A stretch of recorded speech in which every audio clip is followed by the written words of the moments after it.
around the desert here, because I'm very curious to see how here in Mexico, they are farming heavily, even producing more than we do, in mountains around where we are right now. Yesterday, all day, I'm visiting mountains and looking at what farms are doing. And they are utilizing the sun that God has given them. And we got 365 days out of the year in Africa. So we should be able to utilize the sun that we have to take care of the energy needs that's around us. But until today, if you look at Africa, 600 million Africans, half of the population of the continent, are without energy. How are we going to succeed in anything? If we're talking about ICT, if we're talking about education, if we're talking about agriculture, no matter where you touch, right?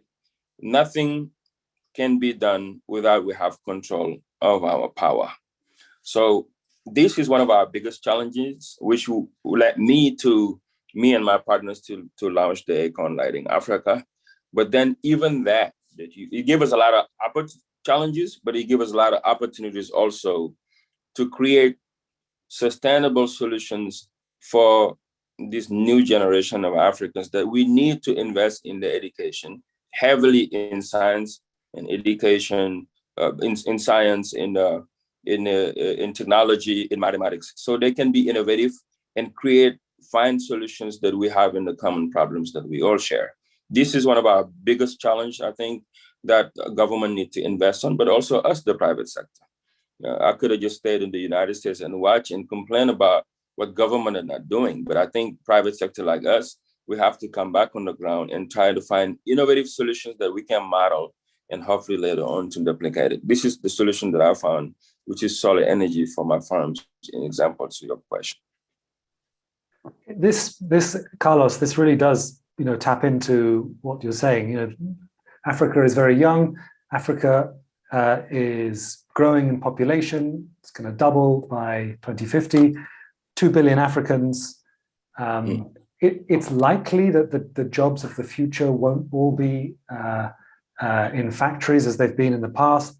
So we will need to find a way of bringing jobs into rural areas, and farming does seem to be one obvious route. Are there any low-hanging fruit here that can help convince the people still working on the old paradigm who haven't realized that the story of the 21st century is the success of Africa or the failure of the world? And what examples are more encouraging us in this direction? Well, I think what Thione is telling us is basically industrialization. The mistake that many do is to first consider industrialization as just manufacturing. Manufacturing is part of it, but is not all of it. The second mistake that people normally do, particularly in Africa, is to put agriculture and industrialization back to back, but not joint. As if you need to do one first and then you do the next. Well, actually, the lessons from transformation in many parts of the world, including the most recent examples coming from Asia, demonstrate that the pulling factor for agricultural productivity is its link with a number of characteristics that are akin to the industrialization process. And when you introduce those elements, you actually have incredible gains of productivity. And obviously, this is not possible without energy. So the investment on infrastructure, energy in particular, is extremely important. The good news is that Africa is the first region that is going to accelerate its industrialization at a time where the costs of renewables are competitive. So all others did it when this was not the case, where fossil fuels were the obvious route. And Africa has now the luxury of going green for less cost than going fossil.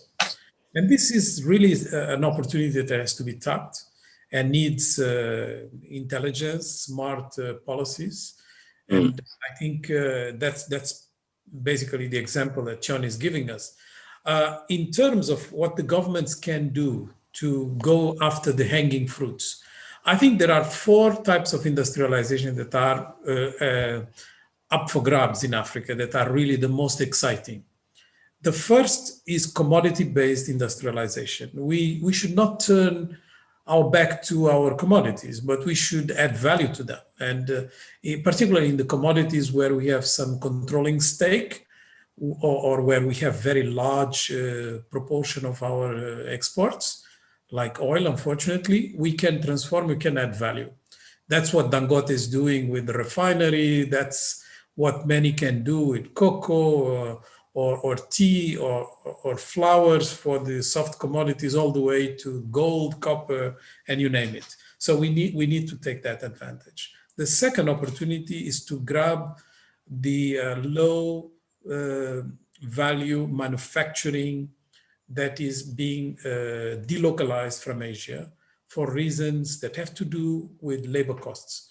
You know, labor costs today are not the same as just 20 years ago, because now you have robotization and automation competing with the labor costs.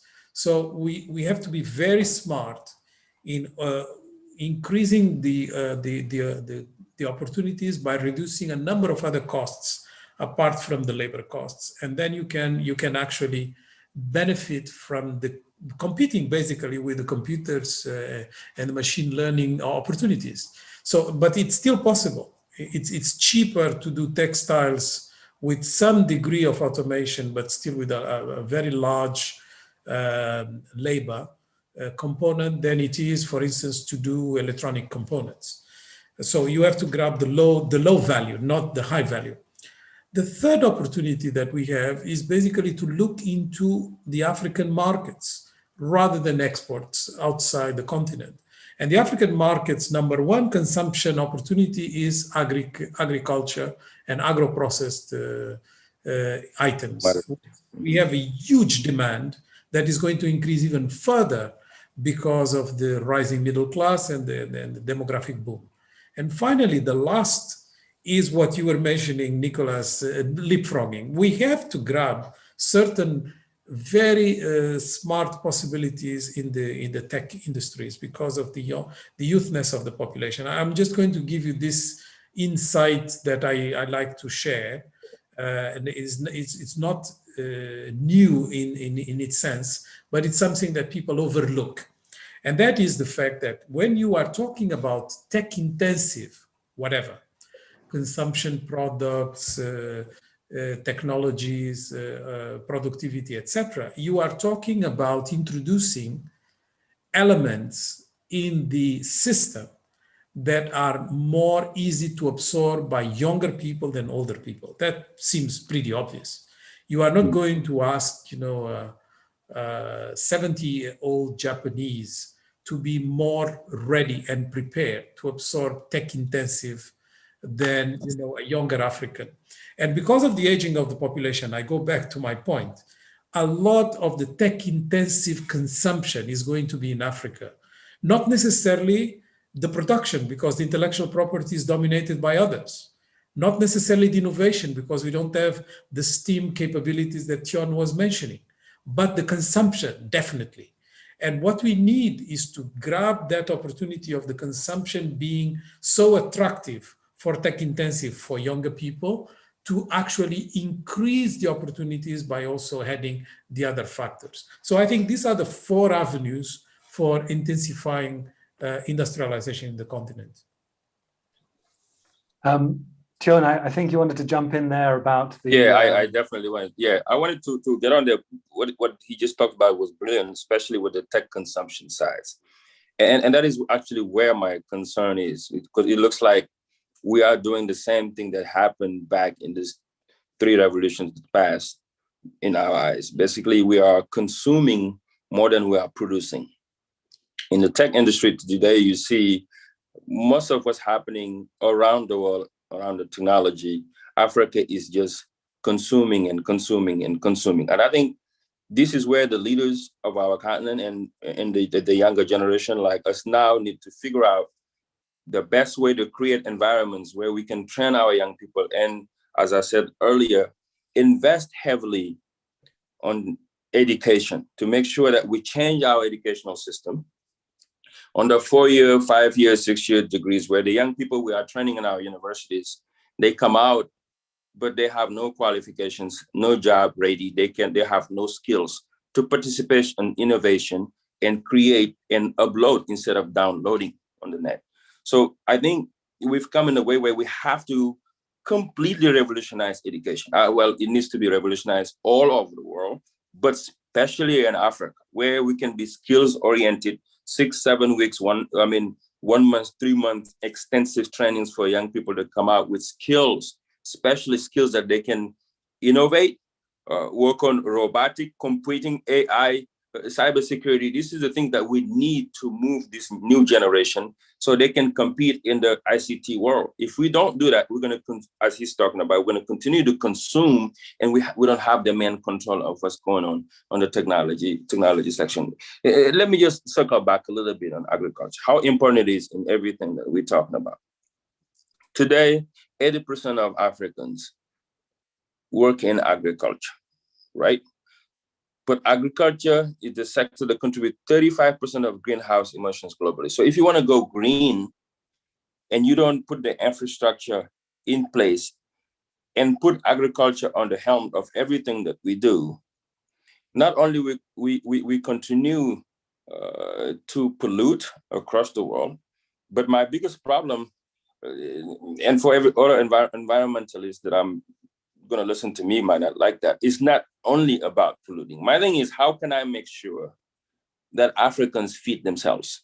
This is my biggest concern, because millions of Africans today, $40 billion we send overseas to bring food, to import food in our continent. And if we don't do nothing by 2025, the experts said it, more than $100 billion will be sending overseas to bring food, where we have the land.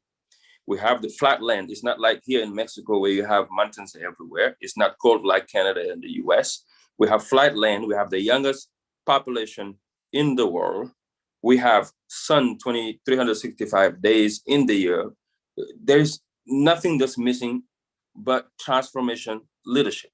How we can drive these young people back to the farms, not only drive them there, but give them the tools, create the opportunities, create the infrastructure so they can not only produce, but they can sell their goods. The other thing that I found out when I started back into farming in the continent actually is that Africans are farming. But the problem is many of them are leaving farming because after they farm, they cannot sell their crops because they don't have access to market. Next to my farms, I have 4 or 3 farmers this past 3 years that left because they don't have the access to the market. They wait for the middleman to come and give them the prices. And if the price is not good, they keep their tomatoes 2-3 days later, they all go bad, or potatoes, whatever they're growing there. So this is to tell you that agriculture has to be in the center stand, in the cornerstone of everything that our governments are doing to make sure Africa is in a better position. But we are really behind now when it comes to ICT, when it comes to agriculture, when it comes to energy. And this is what President Kennedy called the fierce urgency of our time. And it's the fierce urgency of our generation, how we can solve these problems so Africans in the rural sites have access to decent quality of life. This is my main concern. This is why we're working on it every single day to implement the JeufZone farms in Senegal. We started with 1 farm, now it's 5 farms. And when I started farming after 4 years, I see many of these young people need training. So we invested in education. In the farms, I launched the JeufZone Institute, where every 2 weeks we train 20 to 25 young people on the basics of farming and specialize them so they can go right away from the classes of 10-day accelerated to opening their farms and start selling right away. So this is one of the solutions that we're bringing in the farming sector. And I will talk about it later on the ICT, also some innovations that we're doing around that too. Fantastic. Mm-hmm. So let's get into this, this preconception that I think many people have. And let me read you both something from the International Energy Agency, which in a report which looked forward to 2040. And it said, with the growing appetite for modern and efficient energy sources, Africa emerges as a major force in global oil and gas markets. The projected growth in oil demand is higher than that of China, and second only to that of India, as the size of the car fleet more than doubles, the bulk of which have low fuel efficiency. And liquefied petroleum gas is increasingly used for clean cooking.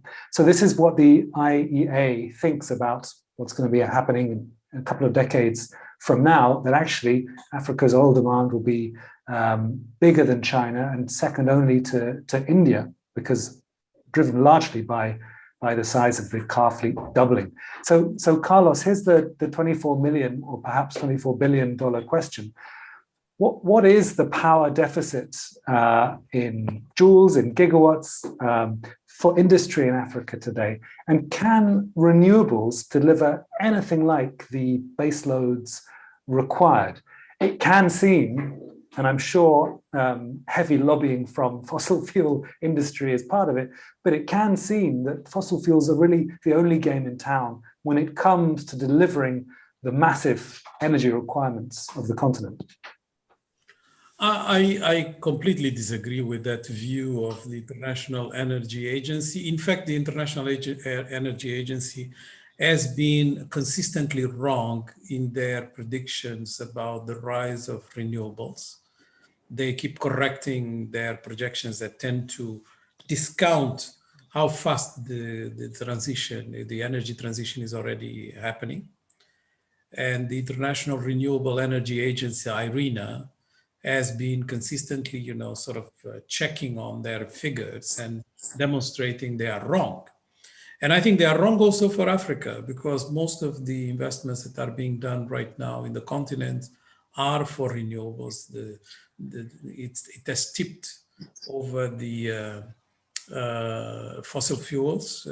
It's about 50+%, even though we have very large gas discoveries that have been making the news of late, being the ones in Mozambique and Tanzania, in Egypt, and other parts of the continent. So there is now a storyline that, gas is going to be sort of a transition between the hard fossil fuel, that is oil, and the renewables. And I think Africa should grab that opportunity. I'm not saying the opposite, and that can take care of part of your base load mentioning of requirements for industrialization. But you can also have the base load coming from geothermal that has demonstrated its promises in Kenya and now will expand certainly around the Horn of Africa and beyond. We have about 15 gigawatts that have already been identified on geothermal. But the hydro potential is incredible in Africa, and it's renewable. The hydro potential used so far is about 9% of the total. So we have a long way to go just with hydro. Look at a country like Guinea that exports bauxite, which requires huge amounts of energy to transform in alumina. And most of that bauxite cannot be transformed in Guinea because there is no base load. But when you look into the hydro potential of Guinea, it's almost like a scandal. It's a country that can export for all its neighbors with just a couple of dams. So that's the way to go, basically. Right now, a part of the bauxite from Guinea go all the way to Iceland, which is a small country of just 400,000 people, to be transformed, because Iceland can do it with geothermal. But I'm almost sure, and specialists are pointing in that direction, that apart from the hydro, Guinea probably has geothermal too. So you see, the issue of whether we should choose between fossil and renewables is a bit distorted. I think it's a matter of sequencing. Right now, what we do with our oil is basically 40% of exports of the continent is without any transformation. So we actually import about 70% of consumed processed oil products, refined products in particular. That's a scandal. So let's take a country like Angola. If it refined all its oil, it doesn't need to export to China and the US as it does. It can just export to the neighboring countries. So we need that transformation. I'm not saying we just skip it. We need that transformation. But at the same time, We need to do like the United Arab Emirates does and other countries do. You use it as a platform to convert to green, not as, your dependency that right now is completely static. Not only you don't add value and you don't transform into green, and in the future you will be penalized. The discussions right now about the Green Deal in Europe are about introducing carbon taxing. And a lot of middle-income countries in Africa are going to suffer a great deal because their exports are going to be taxed differently because of not having the right certification. So I think that's how the debate should evolve. Thione, you've had experience with the Aecon Lighting Africa initiative. Yeah. What did you learn, about the difficulties of large-scale rollouts of solar power, and what can be done? I know in India, for example, there has been a huge amount of initiatives of managing to connect, in fact, investors from cities and volunteers who go out into rural areas and have done an incredible amount of work in lighting villages. Tell us about your own experience at Aecon Lighting Africa. Well, the Aecon Lighting Africa, the experience still is very interesting because it allowed us to learn really most of the challenges that we're facing throughout the continent when it comes to energy. When we first started the project, the idea was how we can connect those villages, the rural areas, with solar systems. We came up with the mini grid systems, the home systems, and the street light systems, three of them.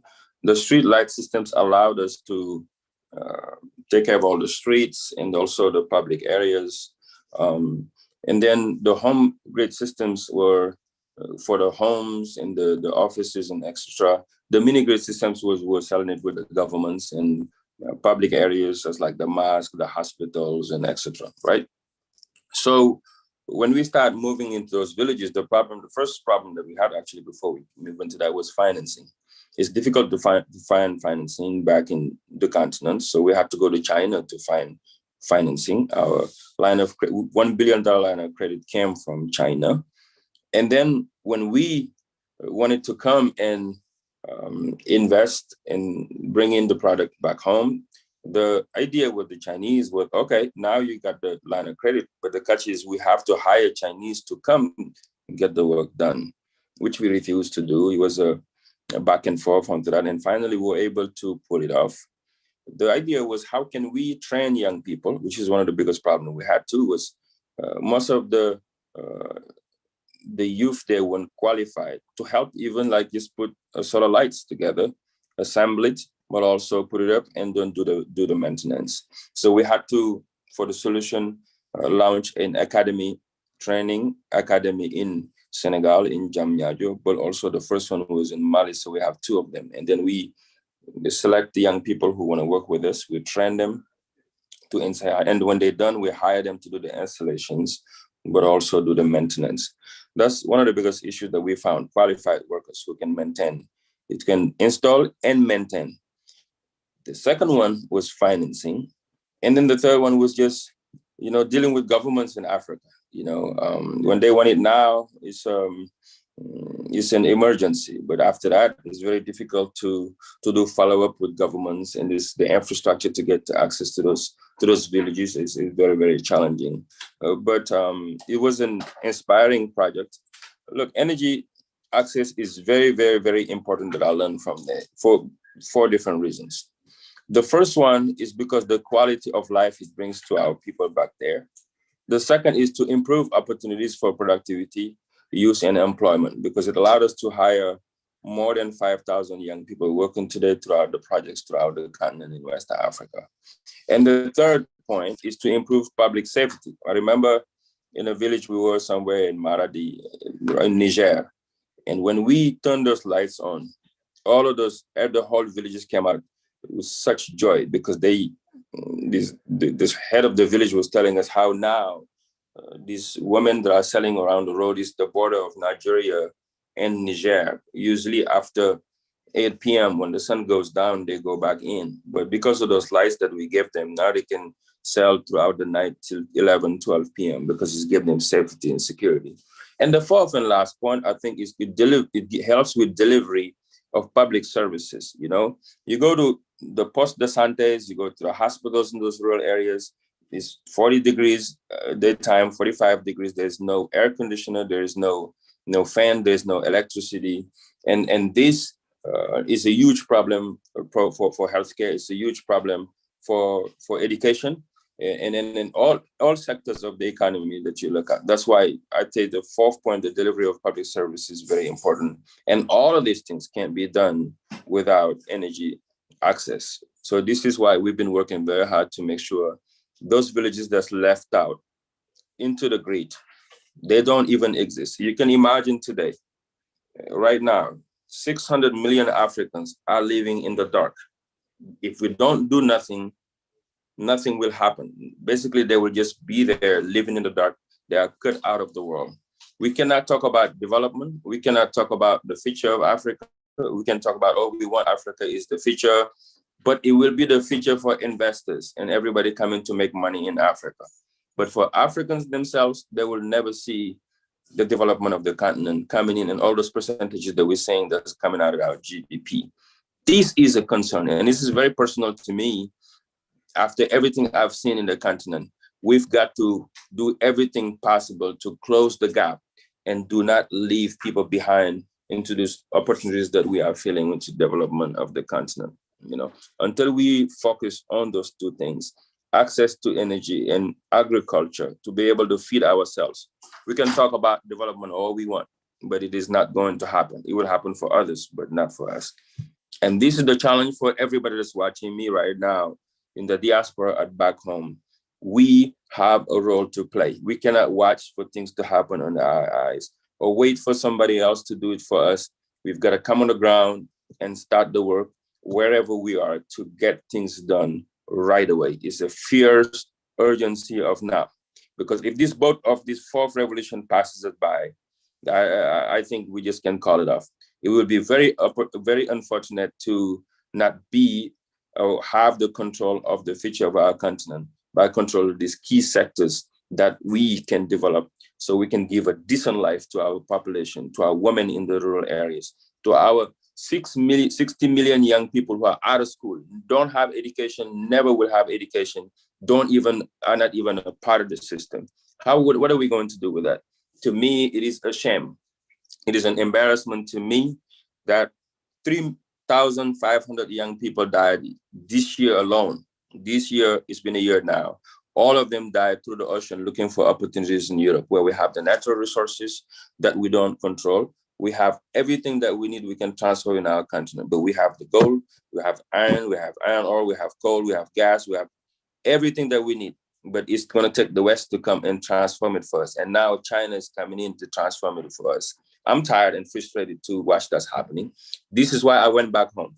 This is why I'm getting involved on the ground. This is why I'm creating projects. This is why I'm trying to innovate with young people to make sure we drive the change that we need from the bottom up, not from the top down. We cannot continue to blame government. We can't continue to blame what not needs to be done or international organizations. We need partners, but partners in the win-win situation where we can drive the change that we want to see in the continent. This is my concern when it comes to everything that we are doing in Africa and all of these debates about the future of the continent. There is the decent human quality of life that's needed.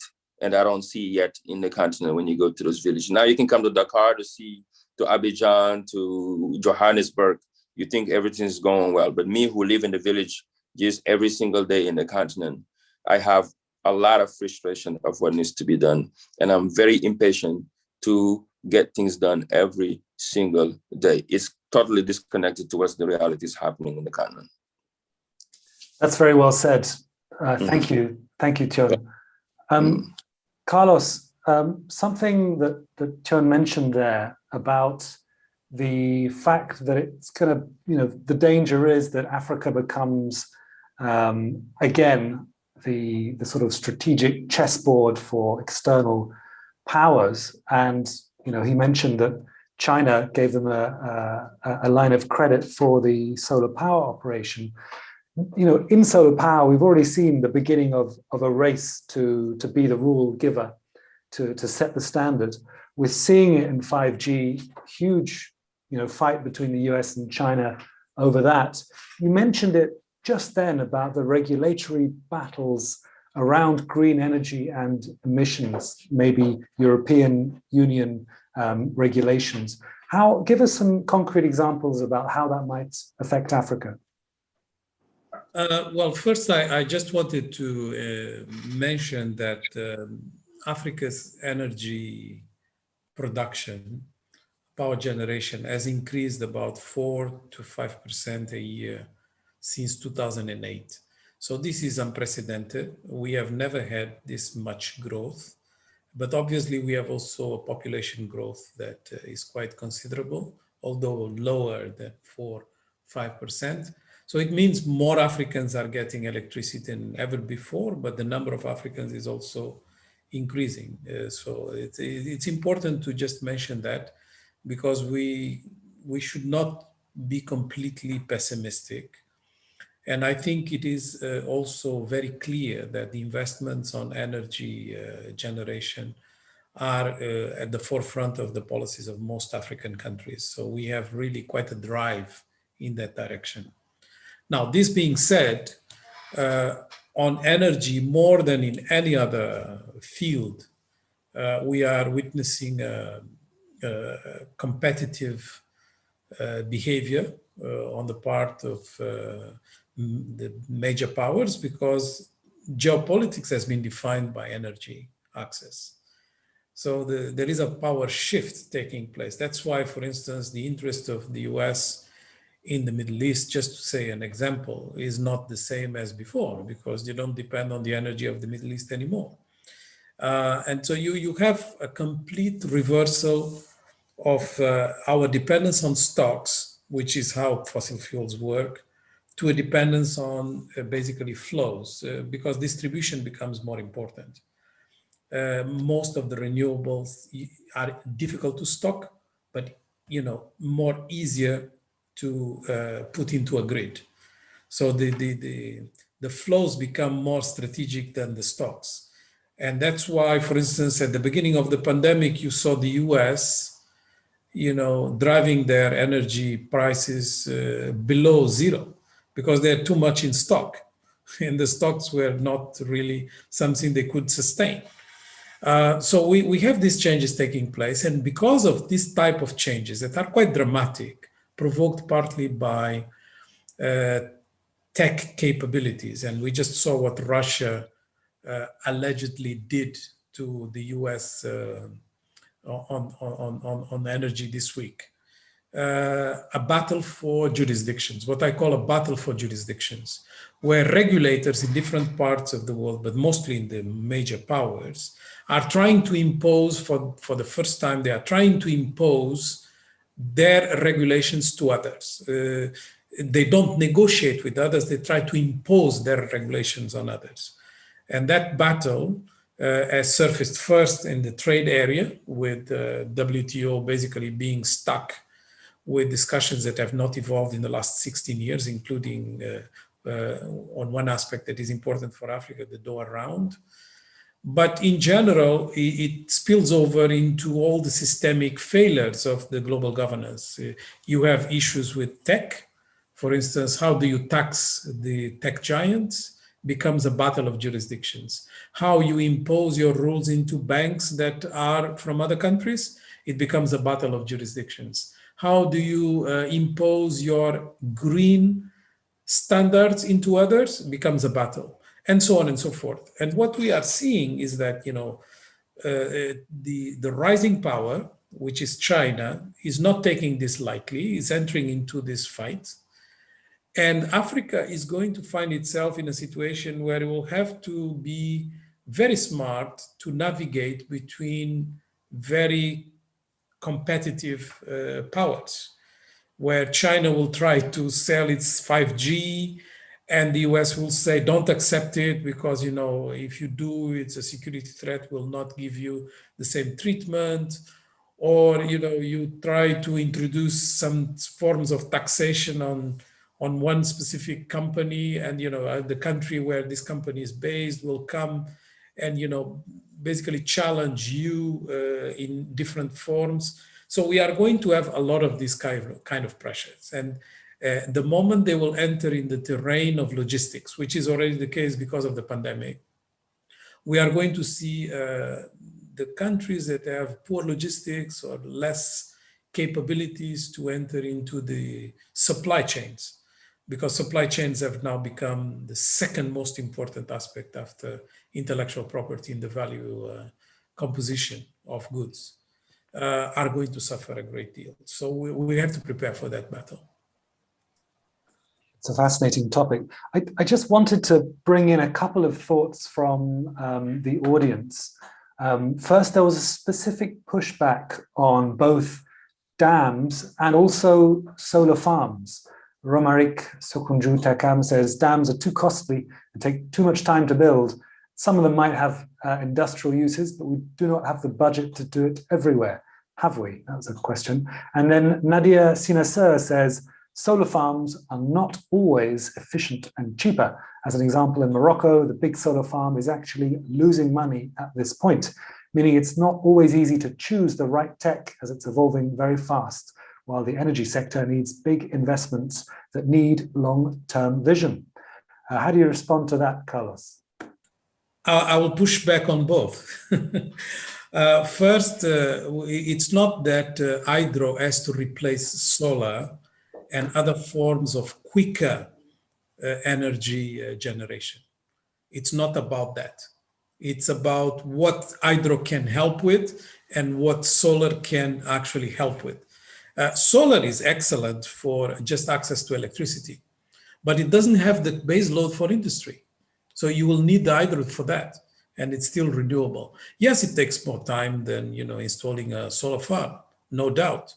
But it is an indispensable route unless we want to go with coal, which is absolutely horrendous from an environmental point of view, or we want to use fossil fuels, which I'm not against, if it is about basically oil and gas being a platform for entering the renewables. There is no shame in a country like in the Middle East. I gave the example of United Arab Emirates being a standard bearer in terms of renewable energy, but using first its oil capabilities to actually build that opportunity. And I think Africans can do the same. Now, on the solar farm, Ouarzazate example of Morocco, the story is not exactly the way it's being told. The story is that, the national authorities imposed somehow a price that is less than the cost of production.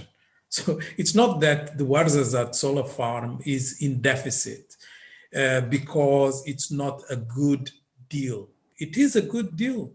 But of course, if you impose a price that is less than your cost of production, you are passing on the difficulties that you have in your economy to the solar farm. So, and I think that's exactly what is happening in this largest solar farm, the largest in Africa, in Ouarzazate. Fantastic. And I guess that reminds me of the development economist who was very good on South Korea, Alice Amsden, and she was talking a lot about getting the price wrong as a way of sparking a sort of industrial dynamic. Thione, I can't see you, but I'm hoping you're still there. Yeah, I'm here. Fantastic. We've had questions about the government and the role of government. For example, Brigitte Améganvi says, development will require selecting value chains to be the driver of development and growth, and only a government can drive that. And also another question which quotes Cheikh Anta Diop's book, Les fondements économiques et culturels d'un État fédéral d'Afrique noire, which talks about the solution to tackle the energy issue in Africa as being something that can't be done at the government level, that requires a West African solution. Perhaps, if we're talking about dams in Guinea feeding the whole of the region power, there's another dam that everyone dreams of in the DRC that could power the whole continent if it was got right. How do we do these very complicated things that have to be done at speed, development of power for the 600 million Africans that you point to who are currently sitting in the dark? How do we manage this at a government level and also at this regional level, bringing so many governments together? Yes, we've had success with the ZLECA, with the African Continental Free Trade Area, which Carlos, you were so instrumental in helping put together. Nevertheless, pulling together 10 African states, West Africa, for example, to deliver a regional power project, that's incredibly difficult to do. So I haven't really made a cogent question here, but maybe you have some response. Well, it's difficult to do, but it's doable. It's done in other places.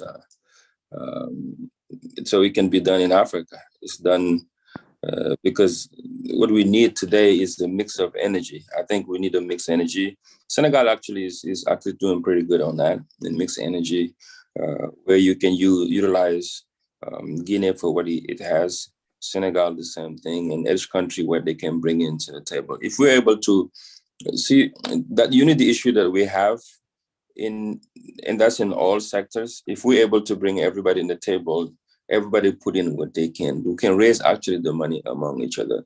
We can become a force in West Africa. That can be an example to what's happening. But even before that, each of those countries, what we need the most right now is mixed energy. Solar energy alone can't do it. Coal alone can't do it, gas, and So if we're able to bring financing on the table, I think the mixed energy is the best way to go, and then just bring people on the table together. But all of these things rolls down to something that I'm always thinking about what's going to happen in the near future. Our greatest resources today is not solar. It's not our natural resources. It's not nothing else that we're talking about. It is our young people. And if we can put all the financing mechanism together, we can bring in all the top projects in the world together.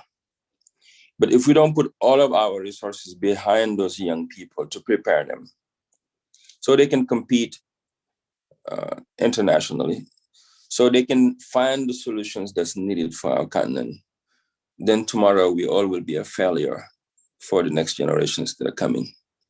This is why I'm so big on education and training, because these leaders that we have today, I think their role would be to prepare these young people and educate them, give them the tools necessary. If they are not able to find the solutions on energy, on agriculture, on ICT, and etc., on healthcare, these upcoming young people are doing it. That's what's happening in India.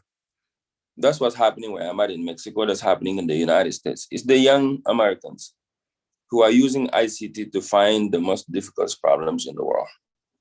But today in Africa, you have most of our leaders are expecting the solutions to come from the West. We have to find our own solutions for our own problems. And for that to happen, we got to get everybody, the stakeholders, into the system to participate. Everybody can use their full potential to participate in finding solutions for our continent. And that driving force of that has to be the young people.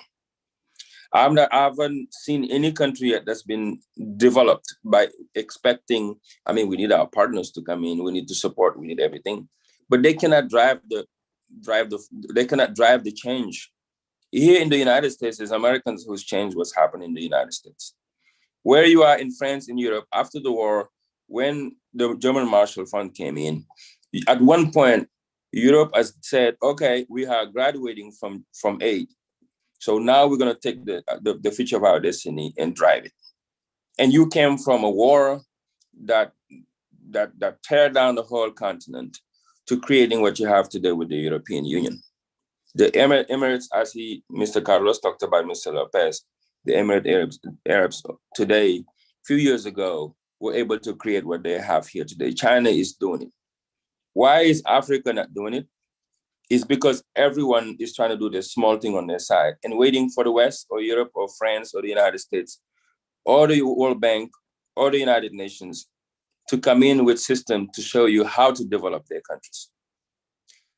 I am open to everybody coming to Africa, but to me, the change has to be driven by Africans themselves.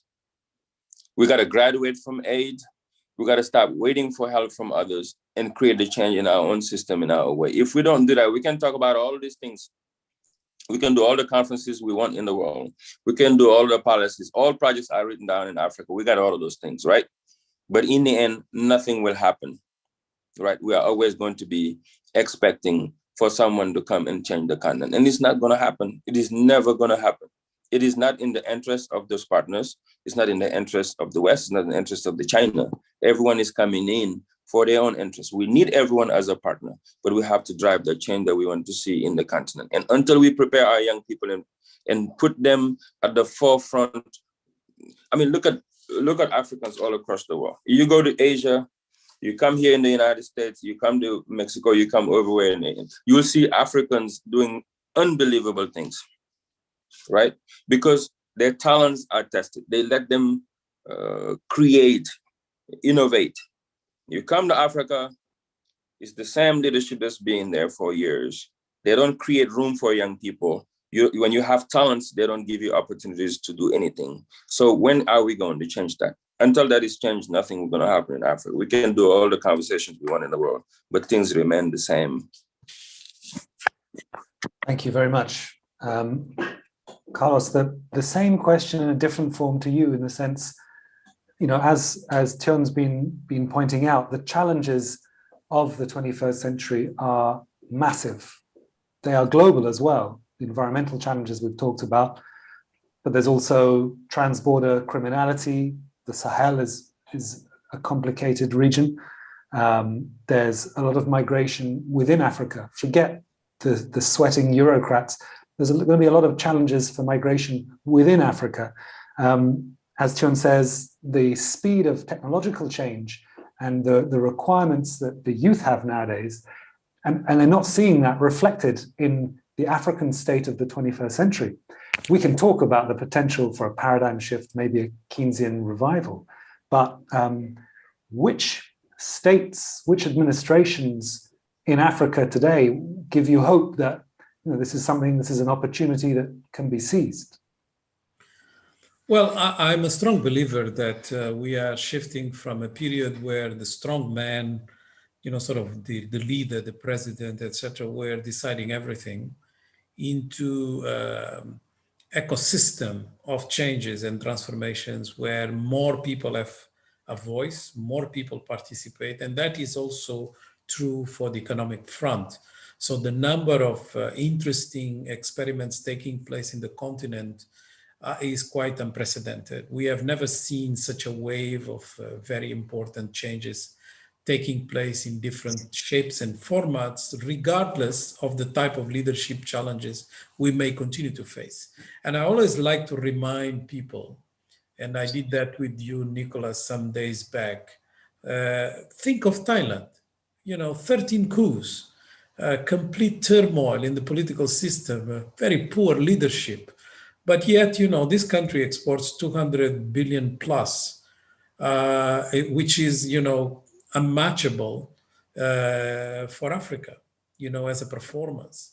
They export more than 40 billion just on IT and computers and related goods. And it exports more rice than any other country in the world, and most of it goes to Africa. So with a population of 69 million, more or less, you can do incredible things. And they did it in what kind of time frame? They did it in just about 20 years, just 20 years. 20 years ago, the level of developments that you could register in different fronts in Thailand were not that impressive. So it is possible, even with very difficult political challenges and very poor top leadership, provided there is this entrepreneurial spirit, there are these ecosystem dimensions that are going to help this transformation go through. And I think the examples that I witness in my different errands around the continent is that everybody's jealous of the countries that are doing well and the leaders that are doing well. That is new. Everybody wants to imitate whatever experiment country X has done that has resulted in some progress or some indicator going up and so on. If you take, very doubtful indicators because of their biases against Africa, but still they are the world standards, like the indicators on ease of doing business of the World Bank that has been heavily criticized. But the number of countries in Africa that is jumping in terms of reforms that are very tangible, like how many days you take for processing this and that paperwork, how much you have to spend in terms of your customs, processing, etc. It's all going up for Africa in general, and some of the best performers in the world are African. Not necessarily the countries that we talk the most. One of the best performers is Togo, another is Djibouti, and countries that have very important roles to play in terms of the supply chains that I was just mentioning, because of their ports and the efficiency of their ports. But you have a number of very important transformation aspects that we have overlooked because we have a fixation with the top leadership. And I think we have to, expand our view to include all these different opportunities. And I'm absolutely with Thione when he says that, the education overall has to happen. And to a certain extent, it's already happening. Education in the future is not going to be like today.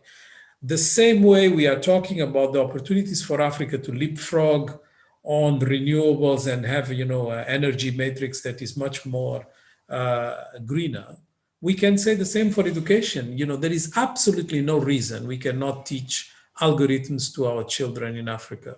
It's relatively easy to do. And, that will equip them completely different rather than the kind of interesting stuff that they are busy with right now. And you don't need huge equipment to actually teach algorithms, contrary to perception. You can start with just, the absolute key elements that are going to basically ingrain in people how algorithms function. And then they themselves will grab any opportunity, some computer that is available, some internet bandwidth that is available to actually do the rest. And that's a bit what happened by accident, I would say, almost in Kenya, because the ecosystem was not planned, but it emerged as a result of this creativity. And I hope that we'll have more examples like Nairobi, more examples throughout the continent.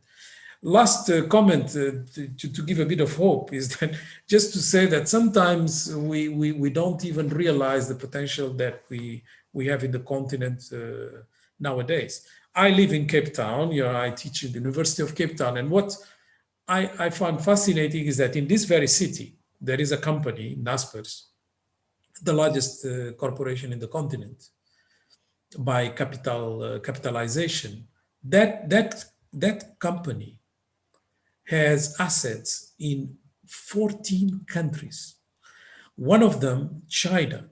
It has the largest sharing of the largest tech company in China, Tencent, 31%. Actually, 30%, they just sold 1% or 2%. And that share alone has allowed Naspers to list in the Amsterdam Stock Exchange a new satellite company called Prosus that has transformed overnight the situation of the tech investors in Europe by becoming the fourth largest corporation in Europe and the largest investor of tech in Europe. This is an African company that has the largest shareholder of the largest company in China and has the largest investor arm in the whole of Europe. And it's based right here in Cape Town. Another example, just to make people think, Amazon has just decided to have a change of leadership, and the new leader of Amazon is going to be the person in charge of cloud computing. That cloud computing arm of Amazon has now generated more profits than their traditional supply chain operations.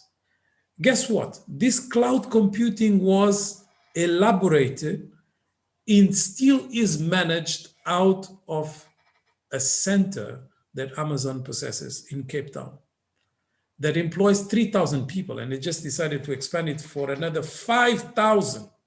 So you see, and there is not even a book that is distributed by Amazon in South Africa. This is all backup operations, engineering, and it's right here in Africa.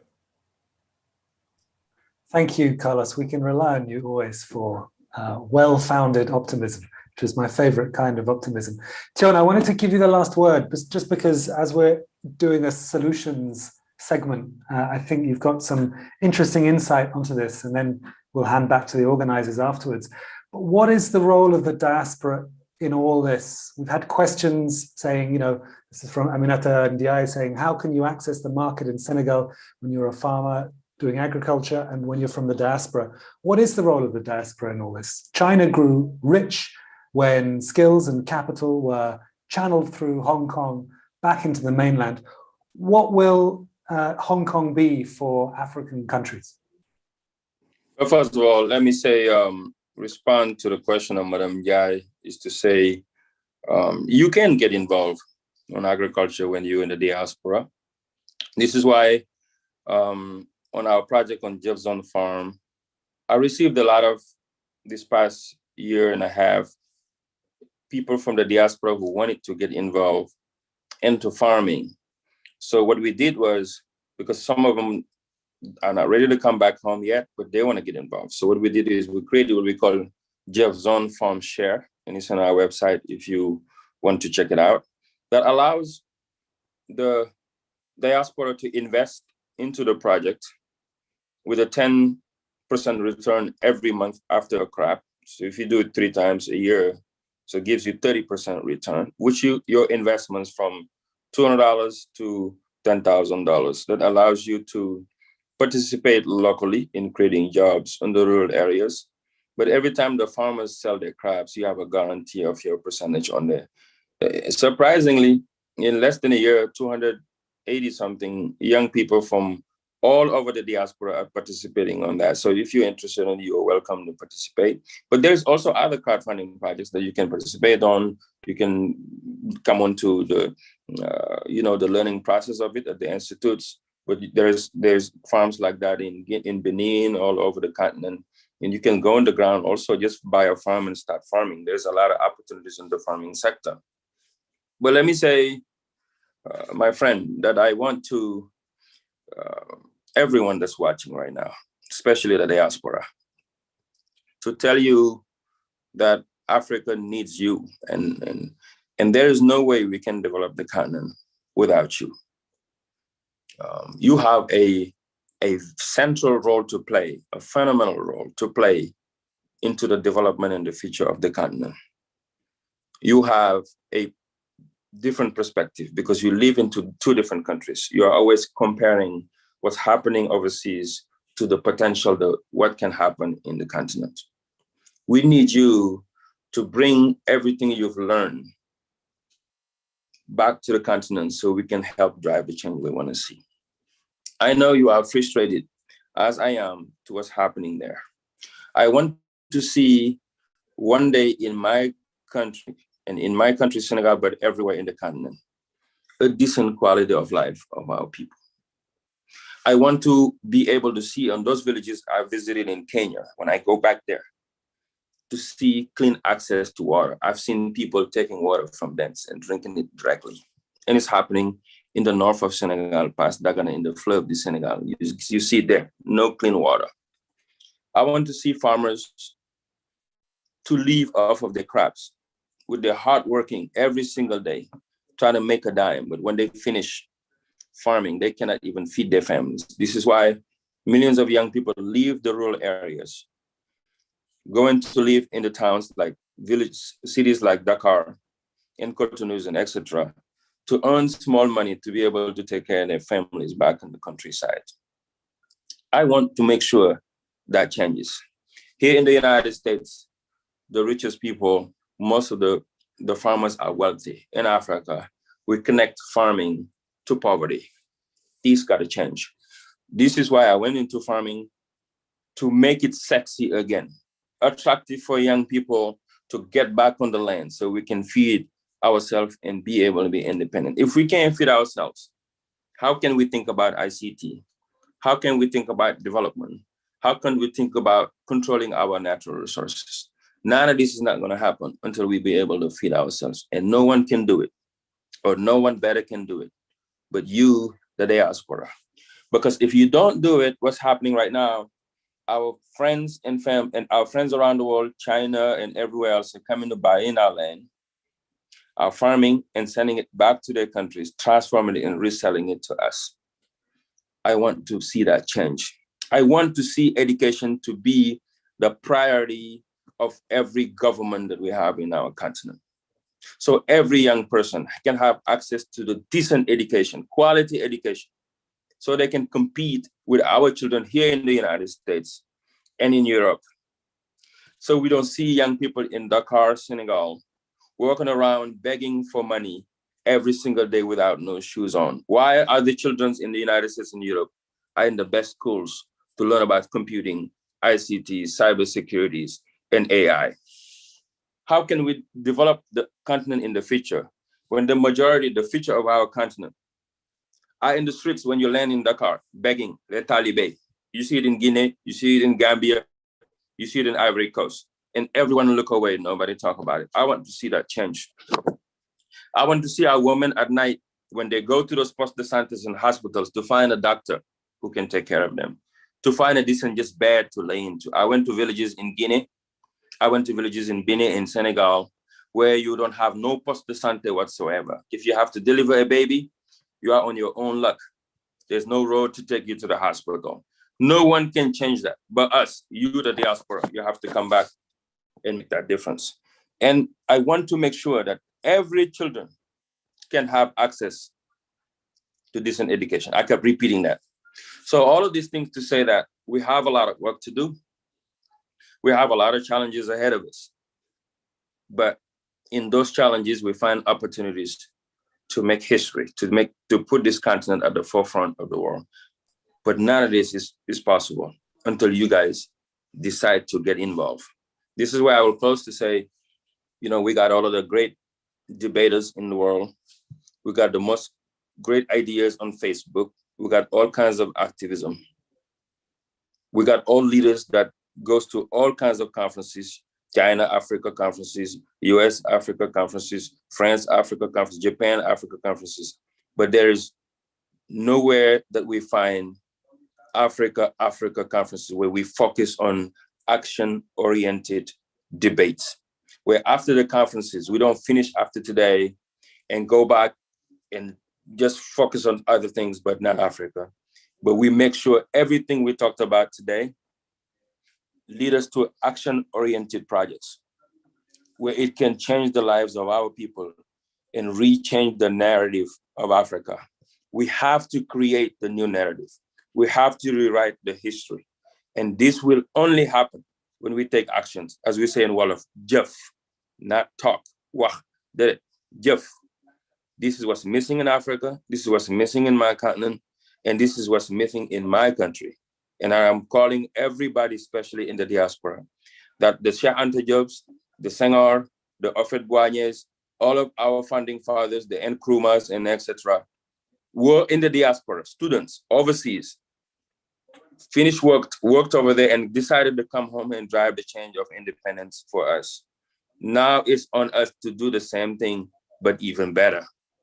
Because we have ICT, they didn't have ICT. We're able to talk right now from all over the world. They didn't have that. They write letters and waited for years for them to get them. We have Absolutely. access to everything we can to change not only Senegal, but to change the continent. Thank you for having me. I do appreciate the time. Thank you, Thione. Carlos Lopes, for this amazing, insightful knowledge that you shared with us. And we hope to stay in touch with you. We're going to need mentorship from people like you. Thank you, Nicholas, and thank you for the leadership of HEC Africa, the president and everybody. We appreciate you getting us in there and giving us the platform to share the work we do, but also to share our passion into developing and changing the narrative of our great continent. God bless you, and God bless Africa. Thank you, Thione. In full campaign mode. We appreciate it. Thank you, Carlos. And it's with pleasure I hand over to the organizers, HEC, and Pale. Thanks very much for watching.